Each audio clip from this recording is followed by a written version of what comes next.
அதிகாரம் 3. யூதா மக்கபேயுவின் தலைமை. யூதாவின் புகழ்ச்சி. மத்தத்தியாவுக்கு பின் அவருடைய மகன் மக்கபேயு என்று அழைக்கப்பெற்ற யூதா தலைமையேற்றார். அவருடைய சகோதரர்களும் அவருடைய தந்தையோடு சேர்ந்திருந்த எல்லாரும் அவருக்கு துணை நின்று இஸ்ரேலுக்காக மகிழ்ச்சியோடு போர் புரிந்தார்கள். தம் மக்களின் பெருமையை அவர் பரவ செய்தார். அரக்கனை போல மார்பு கவசம் அணிந்தார். படைக்கலங்கள் தாங்கி போர்கள் புரிந்தார். தம் வாளால் பாசறையை பாதுகாத்தார். தம் செயல்களில் அவர் சிங்கத்திற்கு ஒப்பானார். இறைக்காக முழங்கும் சிங்கக்குட்டி போலானார். நெறிகட்டவர்களை தேடி அவர் துரத்தினார். தம் மக்களை வதைத்தவர்களை தீக்கிரையாக்கினார். நெறிகட்டோர் அவருக்கு அஞ்சி பின்வாங்கினர். தீவினை புரிவோர் அனைவரும் குழப்பமடைந்தனர். அவரது கைவன்மையால் மக்களுக்கு விடுதலை கிட்டியது. அவர் மன்னர் பலருக்கு இன்னல் வருவித்தார். யாக்கோபுக்கு இன்பம் அளித்தார். அவரது நினைவு என்றும் வாழ்த்தப் பெறும். யூதேயாவின் நகர்களுக்கு சென்று இறைப்பற்றில்லாதோரை அழித்தொழித்தார். இஸ்ரேல் மீது வந்துற்ற பேரிடரை அகற்றினார். நிலத்தின் கடையெல்லை வரை அவருடைய பெயர் விளங்கிற்று. அழிந்து கொண்டிருந்தவர்களை அவர் ஒன்று சேர்த்தார். யூதாவின் தொடக்க வெற்றிகள். அப்போது அப்பல்லோன் என்பவன் இஸ்ரேலரை எதிர்த்து போரிடுவதற்காக வேற்றினத்தாரையும் சமாரியாவில் இருந்து பெரும் படையையும் ஒன்று திரட்டினான். அதை அறிந்த யூதா போர் முனையில் அவனை சந்திக்க சென்றார். அவனை முறியடித்து கொன்றார். பலர் வெட்டுண்டு வீழ்ந்தனர். எஞ்சியோர் தப்பி ஓடினர்.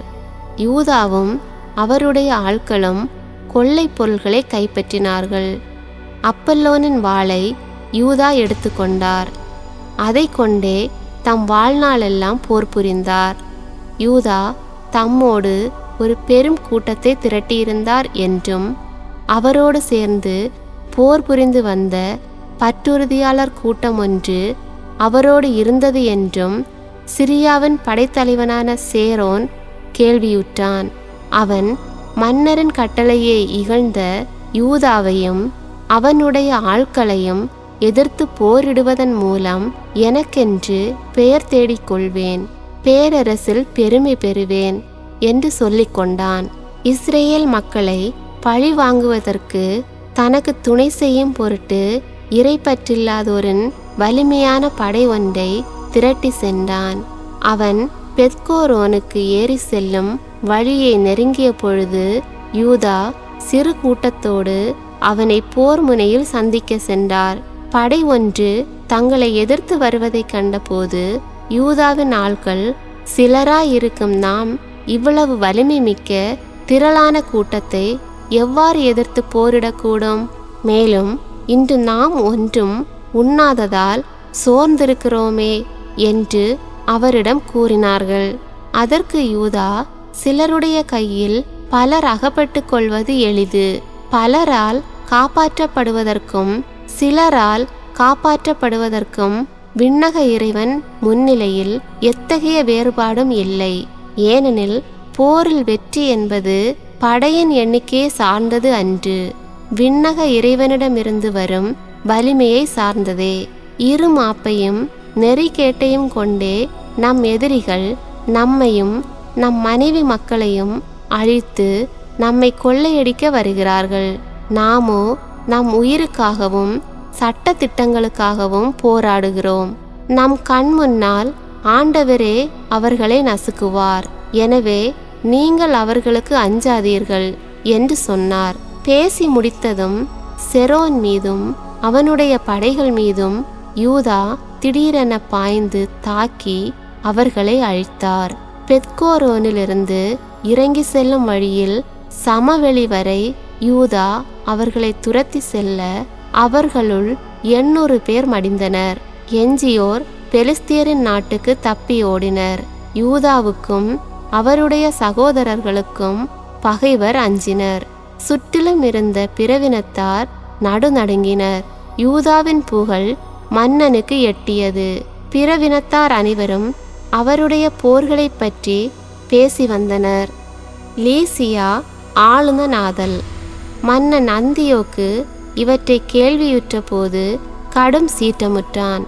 ஆள் அனுப்பி தன் பேரரசரில் இருந்த வீரர்கள் அனைவரையும் ஒன்று சேர்த்து வலிமைமிக்க படை ஒன்றை திரட்டினான். தன் கருவூலத்தை திறந்து தன் படை வீரர்களுக்கு ஓராண்டு ஊதியத்தை அளித்து எதற்கும் ஆயத்தமாக இருக்கும்படி கட்டளையிட்டான். இதனால் தன் கருவூலத்தில் இருந்த நிதியெல்லாம் செலவழிந்துவிட கண்டான்.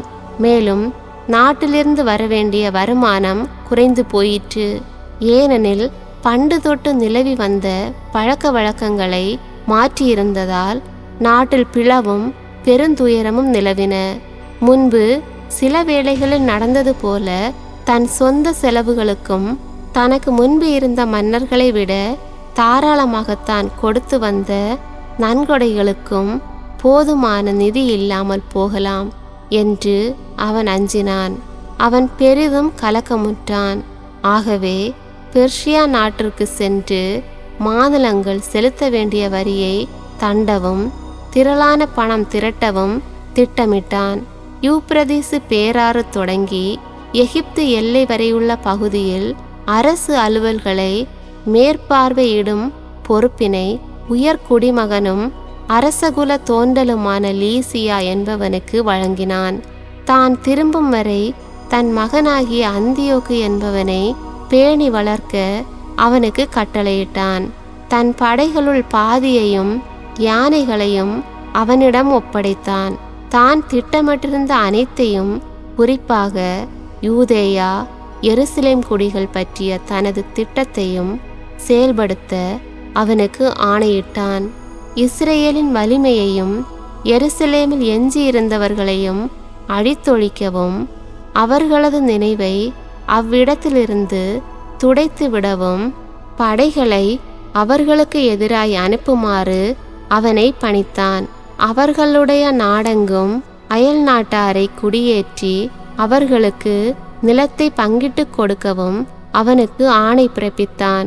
எஞ்சியிருந்த பாதி படையை மன்னன் நடத்தி கொண்டு தன் தலைநகரான அந்தியோக்கியாவை விட்டு 147ஆம் ஆண்டு புறப்பட்டான். யூப்ரதீசு பேராற்றை கடந்து மலைப்பகுதிக்குள் வழியாக சென்றான். யூப்ரதீசு பேராற்றை கடந்து மலைப்பகுதிகள் வழியாக சென்றான். யூதாவின் வெற்றிகள். மன்னனுடைய நண்பர்களுள் வலிமை வாய்ந்தவர்களான தொரிமேனின் மகன் தாலமியையும் நிக்கோனாரையும் கோர்கியாவையும் லீசியா தேர்ந்து கொண்டான். 40,000 காலாட்படையினரையும் 7,000 குதிரை படையினரையும் அவர்கள் பொறுப்பில் ஒப்படைத்தான். யூதேய நாட்டிற்குள் சென்று மன்னனின் கட்டளைப்படி அதை அழித்தொழிக்குமாறு அவர்களை அனுப்பி வைத்தான். அவ்வாறே அவர்களும் தங்கள் முழு படையோடும் புறப்பட்டு சென்று எம்மாவுக்கு அருகே இருந்த சமவெளியை அடைந்து அங்கு பாசறை அமைத்தார்கள். சிரியா பெலிஸ்தியா நாட்டு படைகளும் அவர்களோடு சேர்ந்து கொண்டன. அப்பகுதி வியாபாரிகள் அவர்களது புகழை பற்றி கேள்விப்பட்டு இஸ்ரேல் மக்களை அடிமைகளாய் வாங்குவதற்கு திரளான வெள்ளியையும் பொன்னையும் சங்கிலிகளையும் எடுத்துக்கொண்டு பாசறைக்கு வந்தார்கள். இடர்பாடுகள் பெருகுவதையும் எதிரி படைகள் தங்கள் நாட்டின் எல்லையில் பாசறை அமைத்திருப்பதையும் யூதாவும் அவருடைய சகோதரர்களும் கண்டார்கள். மக்களை அடியோடு அழித்தொழிக்க மன்னன் கொடுத்திருந்த கட்டளையை அறிய வந்தார்கள். அவர்கள் ஒருவரை ஒருவர் நோக்கி, நம் மக்களின் அழிவு நிலையை நீக்கி முன்னைய நிலைக்கு அவர்களை உயர்த்துவோம். நம் மக்களுக்காகவும் திருவிடத்துக்காகவும் போர் புரிவோம் என்று சொல்லிக் கொண்டார்கள். அப்போது போருக்கான ஏற்பாடுகளை செய்யவும் கடவுளை வேண்டவும் அவருடைய இரக்கத்தையும் பரிவையும் காட்டுமாறு மன்றாடவும் அவர்கள் கூட்டமாய் ஒன்று திரண்டார்கள். எருசலேம் குடியிருப்பாரற்று பாலை நிலம் போல மாறினது.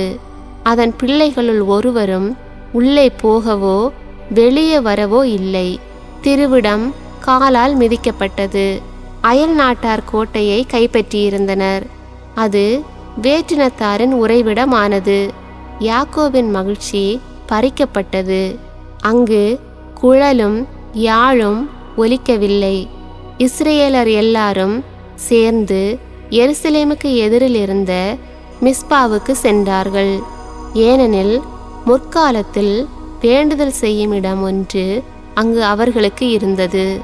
அன்று அவர்கள் நோன்பிருந்து சாக்கு உடை உடுத்தி தலை மீது சாம்பலை தூவி தங்கள் ஆடைகளை கிழித்து கொண்டார்கள். வேற்றினத்தார் தங்கள் தெய்வ சிலைகளிடமிருந்து இறை திட்டத்தை அறிந்து கொள்ள முயல்வர். ஆனால் இஸ்ரேலர் திருச்சட்ட நூலை திறந்து அதை அறிந்து கொள்வர். குருக்களின் உடைகள், முதற் பலன்கள், 10 ஆகியவற்றை இஸ்ரேலர் கொண்டு வந்தனர். தங்கள் நேர்ச்சை காலத்தை முடித்துவிட்ட நாசீர்களை அழைத்து வந்தனர். விண்ணக இறைவனை நோக்கி உரத்த குரல் எழுப்பி, இவர்களை வைத்து என்ன செய்வோம்? இவர்களை எவ்விடம் கூட்டி செல்வோம்? உமது திருவிடம் மிதிக்கப்பட்டு தீட்டுப்பட்டது. குருக்கள் துயரத்தில் மூழ்கி சிறுமையடைந்துள்ளார்கள். பிறவினத்தார் எங்களை அழித்தொழிக்க எங்களுக்கு எதிராக இப்போது கூடி வந்துள்ளனர். அவர்கள் எங்களுக்கு எதிராக செய்துள்ள சூழ்ச்சிகளை நீர் அறிவீர். நீர் எங்களுக்கு உதவி புரியாவிடில் நாங்கள் அவர்களை எவ்வாறு எதிர்த்து நிற்க முடியும் என்று மன்றாடினர். பின்னர் எக்காளம் முழக்கி உரத்த குரல் எழுப்பினர்.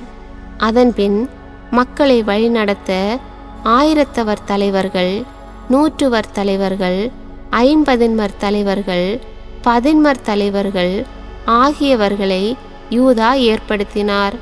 வீடு கட்டுவோர், மனம் புரிவோர், திராட்சை பயிரிடுவோர், கோழைகள் ஆகியோர் திருச்சட்டத்தின்படி அவரவர் தம் வீடுகளுக்கு திரும்ப வேண்டும் என்று கட்டளையிட்டார்.